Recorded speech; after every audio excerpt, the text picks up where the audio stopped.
میں مبلغ بنوں سنتوں کا، خوب چرچا کروں سنتوں کا، ہو کرم بہر خاک مدینہ۔ الحمدللہ رب العالمین والصلاة والسلام علی سید الانبیاء والمرسلین، اما بعد فاعوذ باللہ من الشیطان الرجیم، بسم اللہ الرحمن الرحیم۔ الصلاة والسلام علیک یا رسول اللہ وعلی آلک واصحابک یا حبیب اللہ۔ الصلاة والسلام علیک یا نبی اللہ وعلی آلک واصحابک یا نور اللہ۔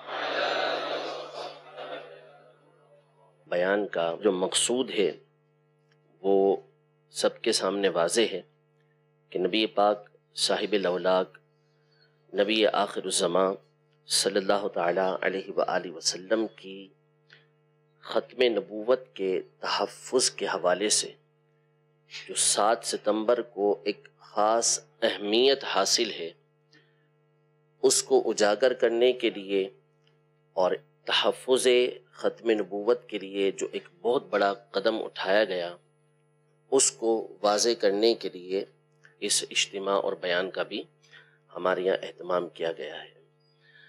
7 ستمبر کا دن وہ دن تھا کہ جس میں ائمہ اہل سنت، علماء اہل سنت، عوام اہل سنت کی عظیم قربانیوں کے بعد پاکستان کے آئین میں، پاکستان کی پارلیمنٹ سے نبی پاک صلی اللہ علیہ وسلم کے خاتم النبیین ہونے کو بیان کیا گیا، اور جو ختم نبوت کے خلاف عقیدہ رکھتے ہیں جیسے قادیانی تھے، تو ان کے بارے میں باقاعدہ آئینی طور پر یہ شک پاس ہوئی اور یہ قانون پاس ہوا کہ یہ کافر ہیں۔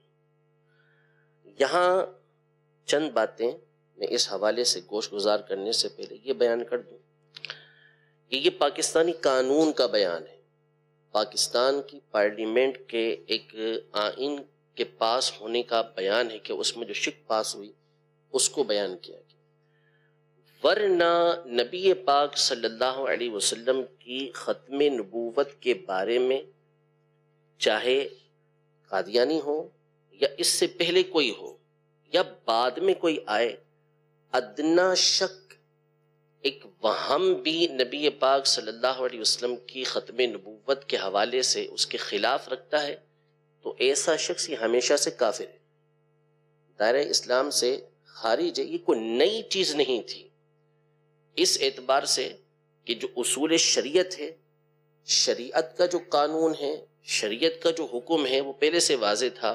البتہ اللہ پاک نے پاکستان کی پارلیمنٹ کو یہ سعادت دی کہ انہوں نے باقاعدہ شریعت کے اس اصول کو تسلیم کرتے ہوئے، قرآن و سنت کو بالادست جانتے ہوئے اس اصول کو، اس قانون کو پاس کیا کہ نبی پاک صلی اللہ علیہ وسلم کی ختم نبوت کے خلاف جو بھی عقیدہ رکھے گا وہ کافر ہے، اور بالخصوص قادیانیوں کو پارلیمانی حیثیت سے بھی، پارلیمنٹ کی حیثیت سے بھی اور آئین کی حیثیت سے بھی جو قانون پاکستان ہے، آئین پاکستان ہے، اس میں کافر قرار دیا گیا۔ اس بات کو پیش نظر رکھنا یہ انتہائی ضروری ہے۔ ایمان لغت کے اعتبار سے اگر ہم اس کا معنی دیکھیں گے تو اس کا معنی ہوتا ہے کسی چیز کی تصدیق کرنا، کسی چیز کو سچا قرار دینا، کسی چیز کو ماننا اور تسلیم کرنا، یہ ایمان کا معنی ہے۔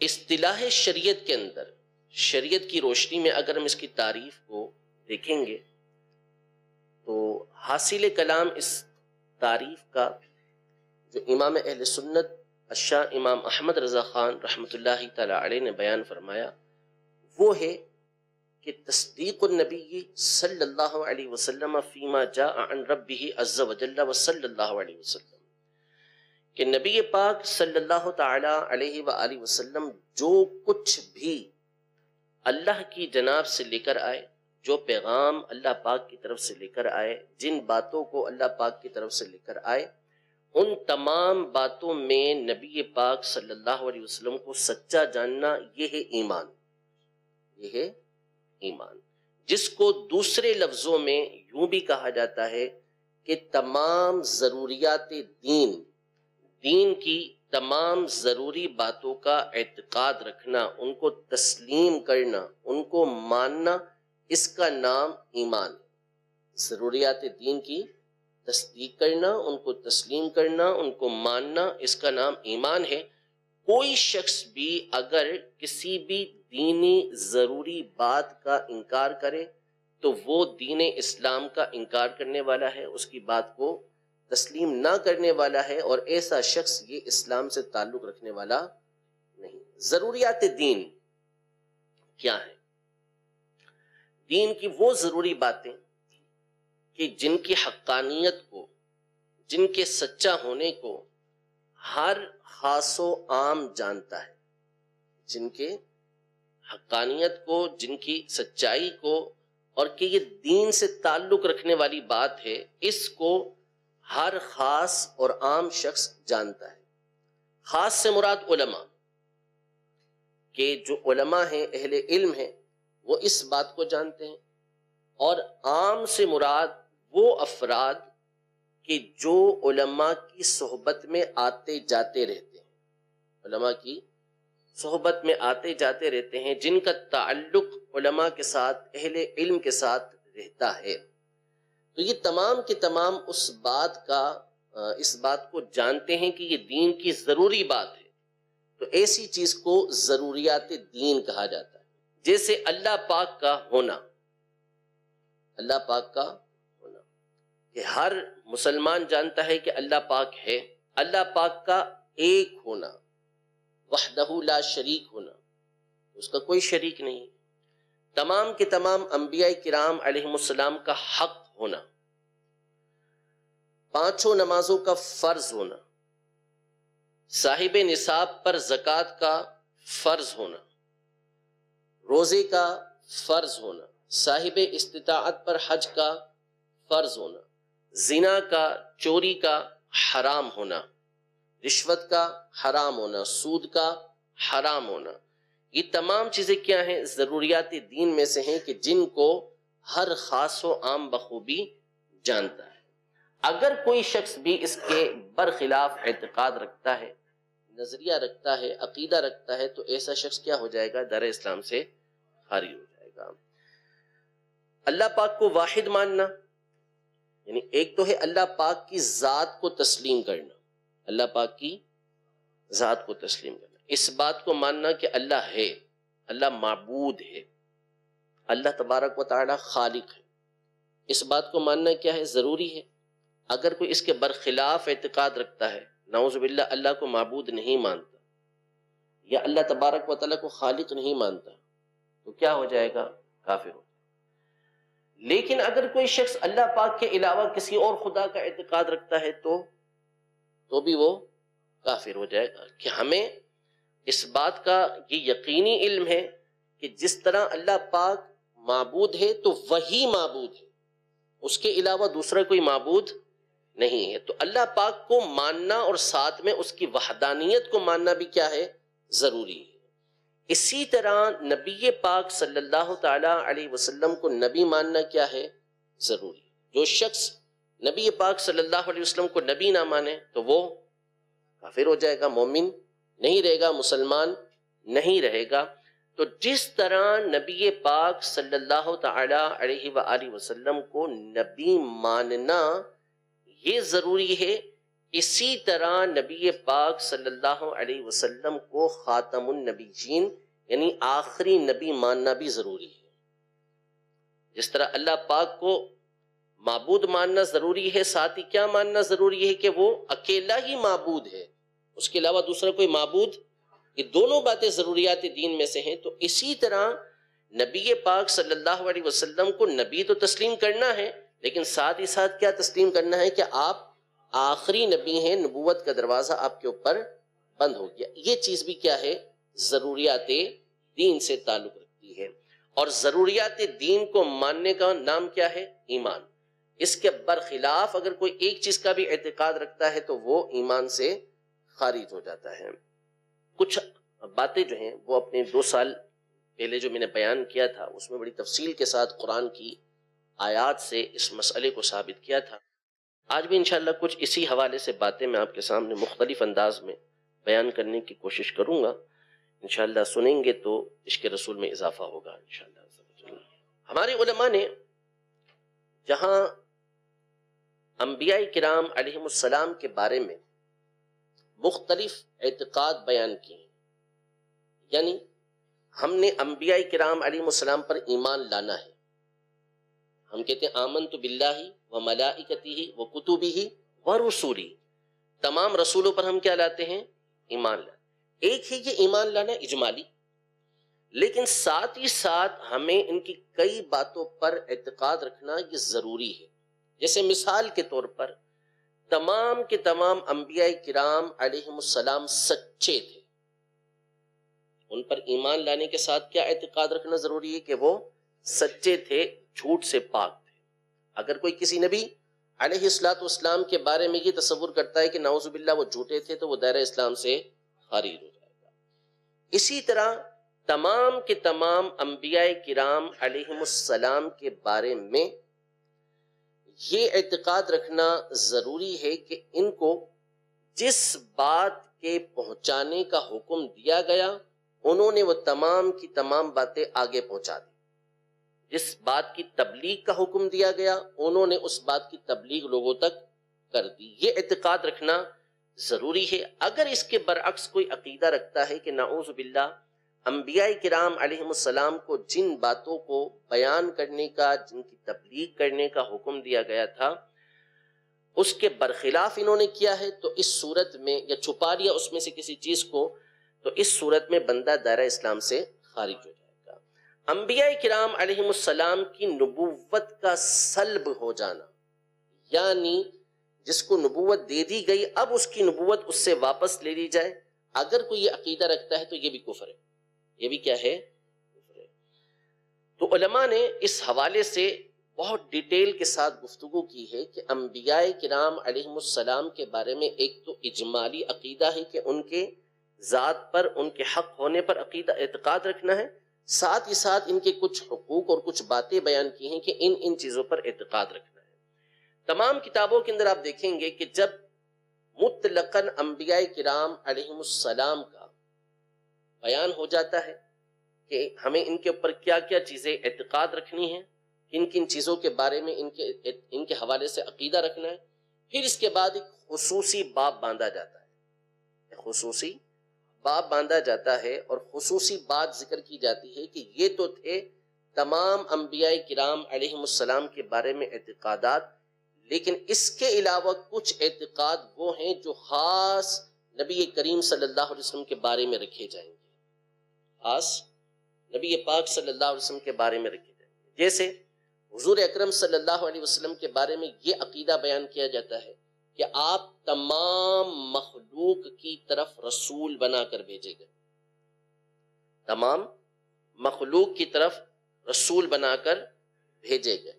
نبی پاک صلی اللہ علیہ وسلم کے بارے میں یہ عقیدہ رکھنا بھی ضروری ہے کہ آپ تمام انبیاء کرام علیہ السلام میں سب سے آخر میں تشریف لے کر آئے، یعنی آپ آخری نبی علیہ السلام ہیں۔ تو جتنی بھی کتابیں انبیاء کرام علیہ السلام پر اعتقادات کے حوالے سے لکھی جاتی ہیں اس میں نبی پاک صلی اللہ تعالی علیہ وآلہ وسلم کے بارے میں علیحدہ سے بیان ہوتا ہے، اور بنیادی بات عمومی طور پر دوسرے نمبر پر یہی بات بیان ہو رہی ہوتی ہے کہ نبی پاک صلی اللہ تعالی علیہ وآلہ وسلم خاتم النبیین ہے، خاتم النبیین ہے۔ تمام کے تمام انبیاء کرام علیہ السلام کے بعد آپ تشریف لائے اور آپ پر نبوت کا دروازہ بند کر دیا گیا۔ ہمارا عقیدہ یہ ہے کہ نبی پاک صلی اللہ علیہ وسلم کے بعد کوئی نیا نبی نہیں آئے گا، کوئی نیا نبی نہیں آئے گا۔ حضرت سیدنا عیسیٰ علی نبینا و علیہ الصلاۃ والسلام، آپ علیہ الصلاۃ والسلام قرب قیامت میں تشریف لے کر آئیں گے، لیکن آپ نئے نبی نہیں ہوں گے، نئے نبی نہیں ہوں گے، بلکہ جیسا ابھی ہم نے عقیدہ سنا کہ انبیاء کرام علیہم السلام سے نبوت کا زوال، کہ ان سے نبوت لے لی جائے، نبوت ان سے زائل ہو جائے، یہ عقیدہ رکھنا کیا ہے؟ کفر ہے۔ تو عیسیٰ علیہ السلام جب ایک دفعہ نبی بنا دیے گئے، آپ نبی مقرر ہوئے، تو اس کے بعد ان سے نبوت کا زوال کیا ہے؟ ناممکن ہے، محال ہے، یہ نبوت زائل نہیں ہو سکتی۔ عیسیٰ علیہ السلام جو قرب قیامت میں تشریف لے کر آئیں گے تو آپ کوئی نئے نبی بن کر تشریف نہیں لائیں گے، بلکہ آپ پہلے سے کیا ہیں؟ نبی ہیں۔ اور ہمارا عقیدہ و نظریہ کیا ہے کہ کوئی نیا نبی دنیا کے اندر نہیں آئے گا۔ عیسیٰ علیہ السلام کے حوالے سے ایک گفتگو تو بڑی معروف ہے کہ جب آپ تشریف لے کر آئیں گے تو آپ اپنی انجیل مقدس کی تعلیمات کو عام نہیں کریں گے، انجیل کی تعلیم نہیں دیں گے، بلکہ شریعت محمدیہ کی تعلیم کو عام کریں گے۔ امام ذہبی رحمۃ اللہ تعالی علیہ، انہوں نے یہاں پر ایک بڑا نقطہ بیان کیا، اور پہلی بیان کی، پہلی ابھی آپ کے لیے آسان ہو گئی اس لیے کہ میں تفصیل بیان کرتا ہوا آ رہا ہوں، ورنہ ویسے اگر یہ پہلی پوچھی جاتی ہے تو تھوڑی سی مشکل ہو جاتی ہے کہ قرآن پاک میں ویسے تو صحابہ کا تذکرہ موجود ہے، مختلف فضائل بیان کیے گئے، لیکن نام لے کر صرف ایک ہی صحابی رضی اللہ تعالیٰ عنہ کا تذکرہ ہے۔ وہ کون ہے؟ حضرت سیدنا زید بن حارثہ رضی اللہ تعالیٰ عنہ۔ صحابی کی تعریف کیا ہے؟ وہ ہستی کہ جس نے ایمان کی حالت میں ظاہری حیات کے اندر نبی پاک صلی اللہ علیہ وسلم کی صحبت پائی، چاہے لمحہ بھر، اور پھر اسی ایمان کی حالت میں وہ دنیا سے رخصت ہوئے، اسی ایمان کی حالت میں دنیا سے رخصت ہوئے، تو اس کو صحابی کہا جاتا ہے۔ یہ صحابی کی تعریف ہے۔ امام ذہبی فرماتے ہیں کہ یہ بات واضح ہے کہ معراج کی رات سیدنا عیسیٰ علی نبینا و علیہ السلام کی نبی پاک صلی اللہ علیہ وسلم سے ملاقات ہوئی، اور آپ ظاہری حیات کے ساتھ ہی متصف ہیں۔ یعنی ویسے ہمارا عقیدہ و نظریہ کیا ہے کہ تمام کے تمام انبیاء کرام علیہ السلام حیات ہیں، لیکن ان پر روح ان کی نکالی گئی، ماں سوائے 4 انبیاء کرام علیہ السلام، ان کی کیا کی گئی؟ روح کو نکالا گیا، پھر اس روح کو واپس کر دیا گیا، اور ان کی جو اب زندگی ہے وہ پرانی زندگی کی طرح ہے، اس سے بھی اعلیٰ ہے۔ لیکن عیسیٰ علیہ السلام کی ہستی کون سی ہے کہ ان کی روح اس طرح سے نہیں نکالی گئی، آپ ظاہری حیات کے ساتھ ہی متصف رہے۔ امام ذہبی رحمۃ اللہ تعالی فرماتے ہیں کہ عیسیٰ علیہ السلام کی ملاقات ہوئی نبی پاک صلی اللہ علیہ وسلم سے، ظاہر ہے کہ ایمان والے تو ہیں، ایمان کی حالت میں نبی پاک صلی اللہ علیہ وسلم سے ملاقات ہو رہی ہے، اور یہ بھی واضح ہے کہ آپ نے ایمان کی حالت میں ہی دنیا سے رخصت ہونا ہے، اور ظاہری حیات میں ہی نبی پاک صلی اللہ علیہ وسلم کی صحبت حاصل ہو رہی ہے۔ تو اس طرح ان کو یہ سعادت حاصل ہوئی کہ جس طرح یہ نبیوں میں نبی ہیں، اسی طرح صحابہ کرام علیہ رضوان میں بھی ان کا شمار ہوتا ہے۔ یہ نقطہ امام ذہبی رحمۃ اللہ تعالی علیہ نے بیان فرمایا ہے۔ تو عیسیٰ علیہ السلام جب دنیا میں واپس تشریف لے کر آئیں گے تو اس وقت ہوں گے نبی، لیکن نبی کی حیثیت سے کام نہیں کریں گے۔ آپ کا جو تبلیغ کا کام ہوگا وہ نبی پاک صلی اللہ تعالی علیہ وآلہ وسلم کی شریعت مطہرہ کے مطابق عمل کرنا ہوگا۔ اب تشریف لا رہے ہیں، اس کے باوجود نبی پاک صلی اللہ علیہ وسلم کی شریعت پر چل رہے ہیں، اس سے ہم اندازہ لگا سکتے ہیں کہ ختم نبوت کا اللہ پاک نے کس قدر اہتمام فرمایا ہے۔ نبی محترم صلی اللہ تعالی علیہ وآلہ وسلم کے نام مبارک اور ختم نبوت، حضور پاک صلی اللہ علیہ وسلم کے ویسے تو نام بے حد و بے شمار ہیں، اور اس پر بڑی ڈیٹیل کے ساتھ مدرین چینل پر گفتگو ہو چکی ہے، لیکن آپ علیہ السلام کے 2 نام یہ آپ کے ذاتی نام ہیں، ایک احمد اور دوسرا محمد۔ احمد اور محمد۔ احمد نام یہ وہ ہے کہ جس نام کے ساتھ آنے کی بشارت حضرت عیسیٰ علیہ السلام نے اپنی قوم کو دی، مبشرا برسول یأتی من بعد اسمہ احمد، کہ میں تمہیں ایک ایسے رسول کی بشارت دے رہا ہوں کہ جو میرے بعد آئیں گے اور ان کا نام احمد ہوگا۔ یہ جو احمد نام ہے اس کی خصوصیت یہ ہے کہ نبی پاک صلی اللہ علیہ وسلم سے پہلے کسی کا نام احمد ہوا ہی نہیں. یہ صرف اور صرف نبی پاک صلی اللہ علیہ وسلم کا نام ہوا، اور اس کے بعد پھر دیگر لوگوں نے نبی پاک صلی اللہ علیہ وسلم کے نام کی نسبت سے احمد نام رکھنا شروع کیا. دوسرا نام ہے محمد. چونکہ اہل کتاب یہود اور نصارہ یہ نبی پاک صلی اللہ علیہ وسلم کے آنے کی خبر لوگوں کو دیتے تھے، بتاتے تھے کہ ان قریب نبی آخر الزماں کا ظہور ہونے والا ہے، آپ تشریف لانے والے ہیں، اور ان کا نام محمد ہوگا، ان کا نام محمد ہوگا. نبی پاک صلی اللہ علیہ وسلم کی ولادت سے کچھ پہلے اس بات کا جو ہے وہ شور ہو چکا تھا، اور لوگوں کے درمیان، اہل کتاب کے درمیان اور جو ان کے قریب رہتے تھے ان کے درمیان یہ بات واضح ہو چکی تھی کہ ان قریب نبی آخر الزماں تشریف لا رہے ہیں جن کا نام محمد ہوگا. تو بہت سے لوگوں نے اس بات کی خواہش کی کہ کاش ہماری ہی اولاد میں سے کوئی ایسا ہو کہ جو نبی آخر الزماں ہو.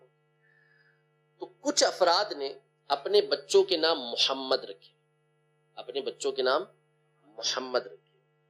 بعض نے کہا کہ فقط 5 کے نام محمد رکھے گئے، جبکہ حافظ ابن حجر اسقلانی رحمت اللہ تعالی علیہ کی تحقیق کے مطابق زیادہ سے زیادہ 15 بچوں کے نام محمد رکھے.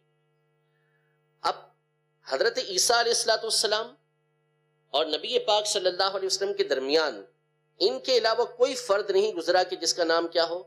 محمد ہو، جن کا نام محمد ہو. اللہ پاک نے حفاظت کی کہ کسی کا نام کیا ہوا؟ محمد نہ ہو. اچھا، اب ان 15 افراد نے نام رکھ لیا محمد. قاضی اعظم مالکی رحمت اللہ تعالی علیہ فرماتے ہیں کہ اللہ پاک نے حضور پاک صلی اللہ علیہ وسلم کی ختم نبوت کی حفاظت اس طرح کی کہ ان 15 میں سے کسی نے بھی اس بات کا دعویٰ کیا ہی نہیں کہ وہ نبی ہیں.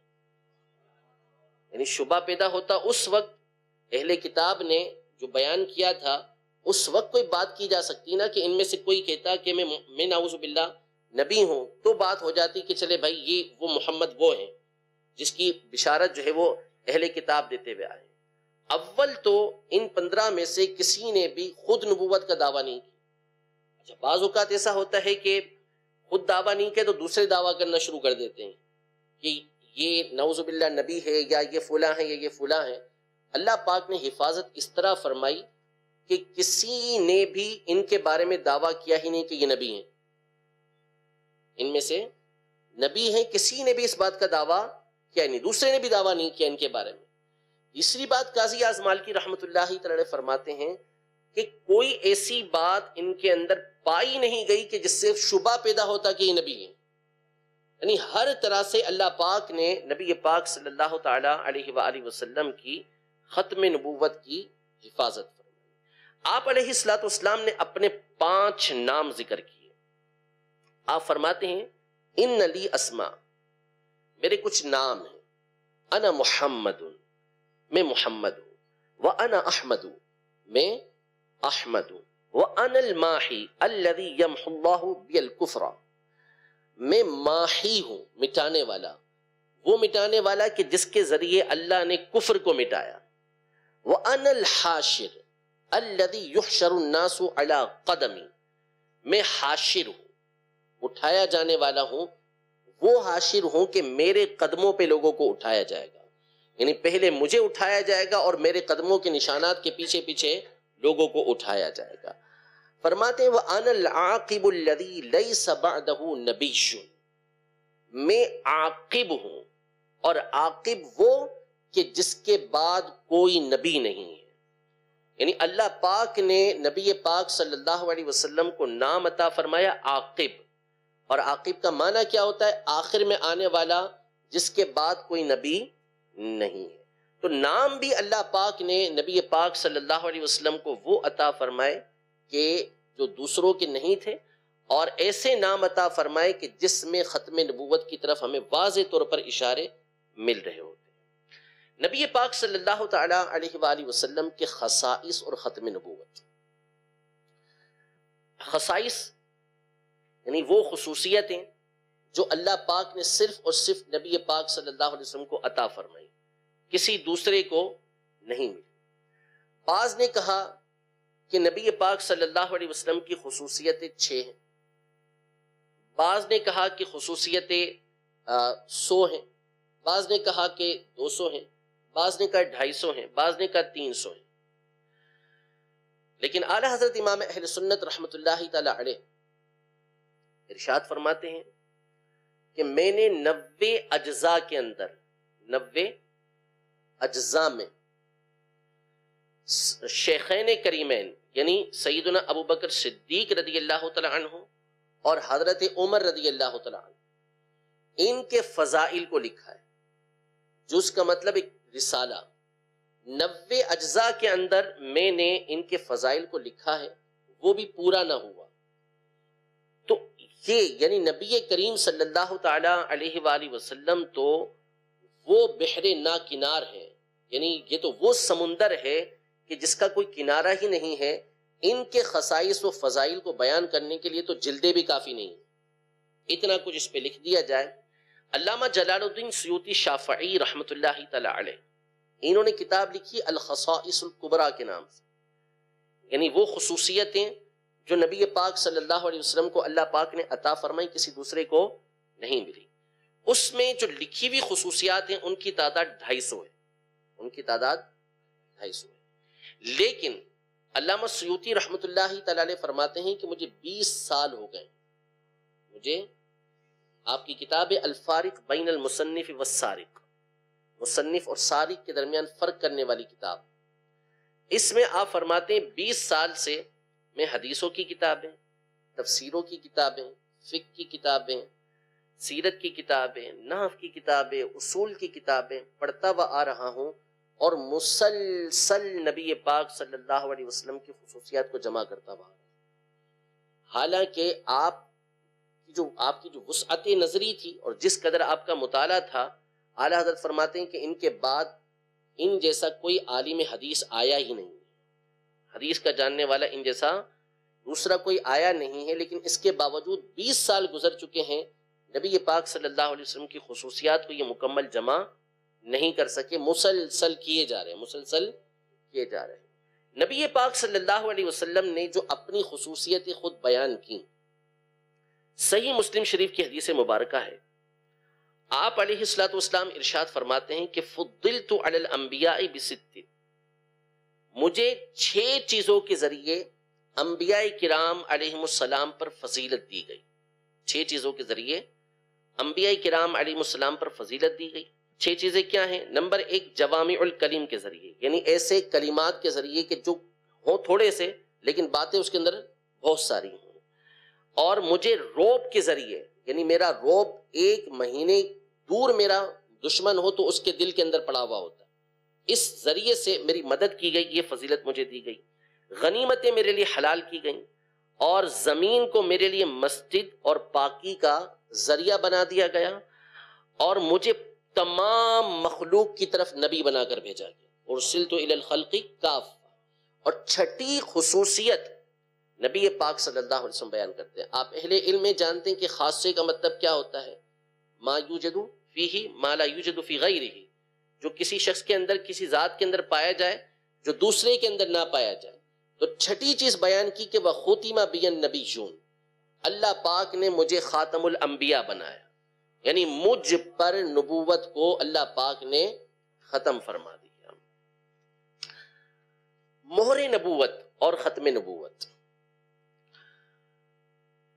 نبی پاک صلی اللہ تعالی علیہ وآلہ وسلم کے مبارک کندھوں کے درمیان مہر نبوت بنی ہوئی تھی، یہ کبوتر کے انڈے کے برابر تھی اور تل اس میں ابھرے ہوئے تھے، تل کی طرح تھی، اس کے ارد گرد بال تھے اور اس میں سے مشک کی طرح خوشبو آیا کرتی تھی۔ انتہائی خوبصورت یہ تھی مہر نبوت۔ یہ مہر نبوت صرف ہمارے نبی علیہ الصلوۃ والسلام کے لیے نہیں تھی، بلکہ تمام کے تمام انبیاء کرام علیہم السلام ان کو مہر نبوت ملتی تھی۔ مستدرک حاکم میں سیدنا وہب بن منبہ رضی اللہ تعالی عنہ سے مروی ہے، آپ فرماتے ہیں کہ اللہ پاک نے کسی نبی کو نہیں بھیجا مگر یہ کہ ان کے سیدھے ہاتھ میں مہر نبوت ہوتی تھی، ان کے سیدھے ہاتھ میں مہر نبوت ہوتی تھی، الا ان یکون نبینا محمد صلی اللہ تعالی علیہ وسلم فإن شامۃ النبوۃ كانت بین کتفیہ وقد سئل نبینا صلی اللہ علیہ وسلم عن ذلک، یعنی تمام کے سیدھے ہاتھ میں مہر نبوت ہوتی مگر ہمارے نبی محمد صلی اللہ علیہ وسلم کے دونوں کندھوں کے درمیان مہر نبوت تھی۔ آپ صلی اللہ علیہ وسلم سے اس بارے میں پوچھا گیا کہ آپ کی مہر نبوت کہاں ہے، تو آپ نے فرمایا ہذه الشامۃ التي بین کتفی شامۃ الانبیاء قبلی لانه لا نبی بعدی ولا رسول، یعنی میری جو مہر نبوت ہے وہ کہاں ہے، دونوں کندھوں کے درمیان ہے۔ وہ مہر نبوت کہ جو پچھلے انبیاء کو دی جاتی تھی، میرے جو یہاں پر مہر نبوت رکھی گئی ہے یہ اس لیے رکھی گئی ہے کہ میرے بعد کوئی نبی اور کوئی رسول نہیں ہے۔ وہ آگے تھی پتہ چلے کہ پیچھے کسی نے آنا ہے، نبی پاک صلی اللہ علیہ وسلم کے پیچھے مہر نبوت رکھی گئی تاکہ واضح ہو جائے کہ ان کے بعد اب کوئی دوسرا نبی نہیں آئے گا۔ تو مہر نبوت بھی اللہ پاک نے نبی پاک صلی اللہ علیہ وسلم کے دونوں کاندھوں کے درمیان رکھی، جو دوسروں کے لیے سیدھے ہاتھ پر ہوا کرتی تھی تاکہ آپ کے خاتم النبیین ہونے کا اعلان ہو جائے۔ حضرت سیدنا آدم علیہ السلام، یعنی یہ جو ختم نبوت کا اعلان ہے یہ کوئی آج کا نہیں ہے بلکہ ہمیشہ سے ہے اور ہمیشہ رہے گا۔ یعنی ہمارا جو عقیدہ ہے وہ قرآن کی اس آیت سے، احادیث طیبہ سے اور اجماع قطعی سے ثابت ہے۔ قرآن کی آیت ما کان محمد ابا احد من رجالکم ولکن رسول اللہ وخاتم النبیین، کہ اللہ پاک نے واضح طور پر اعلان فرما دیا کہ محمد صلی اللہ علیہ وسلم تم میں سے کسی کے والد نہیں ہیں، ہاں وہ اللہ کے رسول اور تمام نبیوں میں سب سے آخر میں تشریف لانے والے ہیں۔ یہ احادیث طیبہ اور اجماع قطعی یقینی ہے، صحابہ کرام علیہم رضوان کے زمانے سے لے کر اب تک اور اب سے لے کر قیامت تک تمام کا یہ عقیدہ ہے کہ نبی کریم صلی اللہ علیہ وسلم خاتم النبیین ہیں۔ لیکن یہ اعلان ابھی کا نہیں بلکہ یہ اعلان شروع سے ہوا اور آخرت میں بھی اس بات کا اعلان ہوگا۔ بہت ساری باتیں میرے پاس اس حوالے سے بیان کرنے کی موجود ہیں، تو وقت ختم ہو رہا ہے تو صرف دو باتیں اس حوالے سے میں آپ کے سامنے بیان کرتا ہوں۔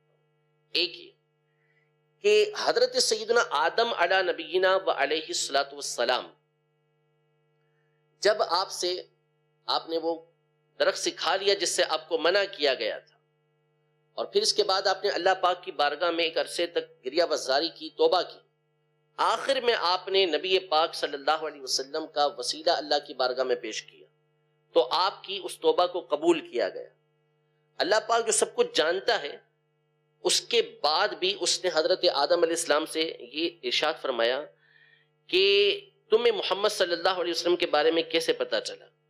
تو حضرت آدم علیہ السلام نے بیان کیا کہ میں نے اپنے سر کو جب اٹھایا تھا تو میں نے دیکھا تھا کہ ہر چیز کے اوپر تیرے نام کے ساتھ محمد صلی اللہ علیہ وسلم کا نام لکھا ہوا ہے، تو میں نے جان لیا کہ تیری بارگاہ میں ان سے بڑھ کر کوئی شخص ایسا نہیں ہے کہ جو عظمت والا ہو جس کا نام تو نے اپنے نام کے ساتھ ملایا ہوا ہے۔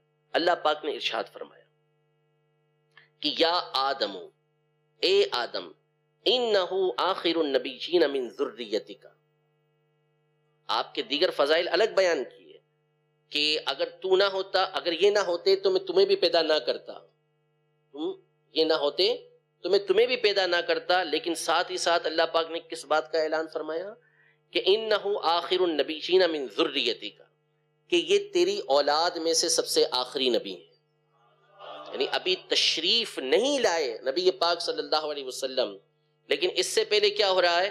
اللہ پاک حضرت آدم علیہ السلام کو یہ ارشاد فرما رہا ہے کہ یہ تیری اولاد میں سب سے آخری نبی ہیں اور ان کی امت سب سے آخری امت، بلکہ نبی پاک صلی اللہ علیہ وسلم ارشاد فرماتے ہیں کہ میں اس وقت بھی خاتم النبیین تھا جب آدم علیہ السلام ابھی مٹی کے درمیان، ابھی ان کا پتلا بنایا جا رہا تھا، اس وقت بھی میں خاتم النبیین تھا۔ یہ اعلان مسلسل ہوتا رہا۔ شب معراج جب فرشتوں کے سامنے جبریل امین علیہ السلام نے نبی پاک صلی اللہ علیہ وسلم کا تعارف پیش کیا تو اس وقت بھی نبی پاک صلی اللہ علیہ وسلم کا ایک وصف بیان کیا، خاتم النبیین، کہ آپ صلی اللہ علیہ وسلم کیا ہیں؟ خاتم النبی۔ جب قیامت ہوگی قیامت کا دن ہوگا، اور مشہور و معروف حدیث مبارکہ ہے کہ لوگ مختلف انبیاء کرام علیہم السلام کے پاس جائیں گے اور ان کی بارگاہ میں گزارش کریں گے، اور وہ تمام کے تمام نبی پاک صلی اللہ علیہ وسلم کے پاس آخر میں بھیجیں گے. تو سارے کے سارے لوگ نبی پاک صلی اللہ علیہ وسلم کی بارگاہ میں حاضر ہوں گے. اس وقت نبی پاک صلی اللہ علیہ وسلم کی جو فضیلتیں بیان کریں گے، اس میں سے ایک فضیلت وہ گزارش یہی کریں گے نبی پاک صلی اللہ علیہ وسلم کی بارگاہ میں کہ انک خاتم النبیین، کہ آپ صلی اللہ علیہ وسلم خاتم النبیین ہیں. تو یہ ہمیشہ سے نعرہ لگتا رہا ہے اور ہمیشہ لگتا رہے گا، حتیٰ کہ قیامت کے دن ساری کی ساری مخلوق بھی نبی پاک صلی اللہ علیہ وسلم کے خاتم النبیین ہونے کا اعلان کرے گی. اللہ پاک نے نبی پاک صلی اللہ علیہ وسلم کی جو ختم نبوت ہے اس کی حفاظت کئی اعتبار سے فرمائی، اور نبی پاک صلی اللہ علیہ وسلم نے اس کی اہمیت کو کئی اعتبار سے ہمارے سامنے واضح کیا. ایک تو آپ صلی اللہ علیہ وسلم نے واضح طور پہ فرما دیا کہ میرے بعد 30 دجال ہوں گے، اور ان میں سے ہر ایک یہ گمان کرے گا کہ وہ نبی ہے. 30 دجال یعنی جھوٹے ہوں گے، اور ان میں سے ہر ایک اس بات کا دعویٰ کرے گا، گمان کرے گا کہ وہ نبی ہے.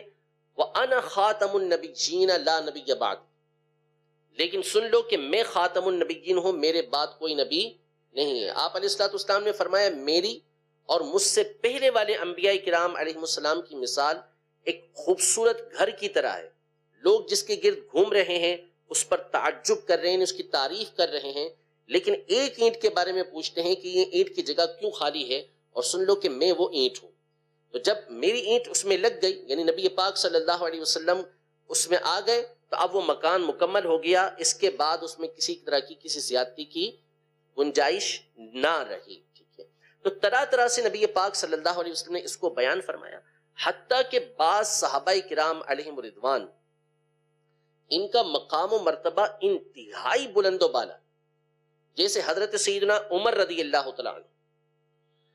ان کے بارے میں فرمایا کہ پچھلی امتوں کے اندر محدث ہوا کرتے تھے، جن کو الہام کیا جاتا تھا، جن کے دلوں میں بات ڈالی جاتی تھی.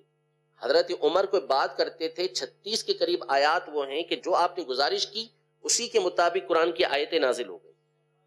تو ان کی فضیلتیں بیان کی، لیکن ساتھ ہی ساتھ تنبیہ کر دی کہ لو کانا نبیًا بعدی، اگر میرے بعد کوئی نبی ہوتا لکانا عمر ہوتے، لیکن میرے بعد کوئی نبی ہے ہی نہیں، تو عمر بھی نبی نہیں ہو سکتے.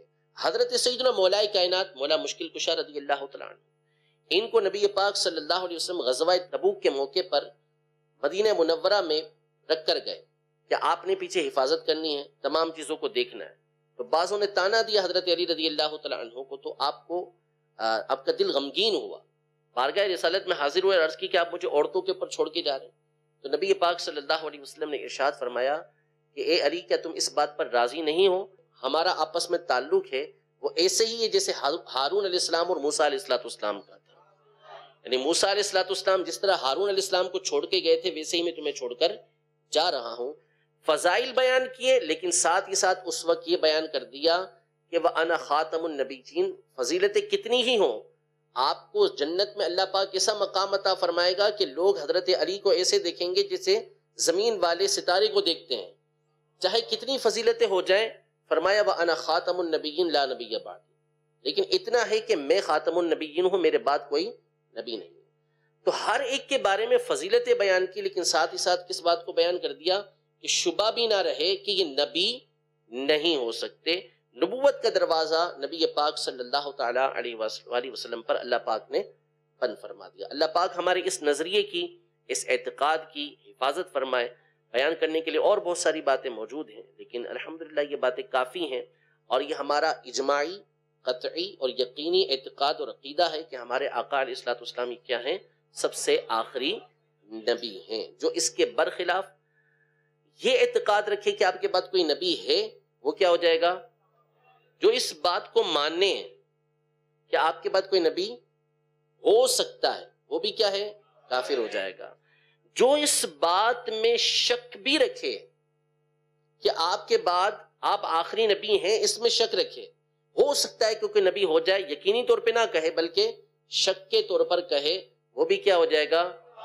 صرف شک نہیں بلکہ اگر اس کو ادنا وہم بھی ہے، شک تو برابر کی چیز ہوتی ہے نا، اگر کسی کو وہم بھی موجود ہے تو فرمایا کہ وہ بندہ کافر ہو جائے گا، کیونکہ یہ کیسا عقیدہ ہے کہ ایسا ہو سکتا ہے کہ میرے سامنے یہ بیٹھے ہیں جن کو میں اچھی طریقے سے جانتا ہوں، انسان نہیں ہے، لیکن یہاں یہ شبہ ہو سکتا ہے کہ انسان کے روپ میں جن بیٹھا ہو، یہ شبہ ہو سکتا ہے، لیکن نبی پاک صلی اللہ علیہ وسلم کے خاتم النبیین ہونے میں یہ شک و شبہ بھی نہیں ہو سکتا۔ فضول کا وہم ہے کہ یہ جن ہو سکتا ہے، فضول کا کیا ہے، وہم ہے، لیکن خاتم النبیین ہونے کے اندر یہ فضول کا وہم بھی نہیں ہو سکتا۔ اللہ پاک ہمارے اس نظریے کی، اس عقیدے کی، اعتقاد کی حفاظت فرمائے، نبی پاک صلی اللہ علیہ وسلم کی ختم نبوت کی حفاظت ہمیشہ کرتے رہنے کی سعادت اللہ پاک عطا فرمائے، آمین بجاہ نبی الامین صلی اللہ تعالی علیہ وآلہ وسلم۔ میں مبلغ بنوں سنتوں کا، خوب چرچا کروں سنتوں کا، ہو کرم بہر خاک مدینہ۔